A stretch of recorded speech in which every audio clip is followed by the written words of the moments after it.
Біз бұл жерде Тамчыда неотложный скорый помощьтың отделениесін аштық. Мынакей көріп отырсыздар, Абзаманбап зданиясы ачылды, екі атасы зданиясы.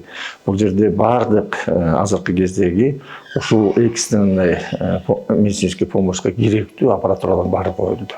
ЭКГ аппараты коюлду, ошондой эле УЗИ аппараты коюлду, рентген аппараты коюлду, операционный коюлду, процедурный бардык. Ошондой эле кезде бул жерде эгер керек болуп калса, срочный операциялар кылаганда бүт бардык оборудованиянын большой хирургический набор деп коет. Ошолордун бардыгы, ошондой эле наркоз бере турган аппараттардын бардыгы бул жерге алып келип берилди. Биз штатын чечип бердик. Азыркы кезде 1-июндан баштап бул жерде эз алуучуларды ушул жерден тозуп, ушул жерден биринчи медицинский жардам бергенге бул больница даяр.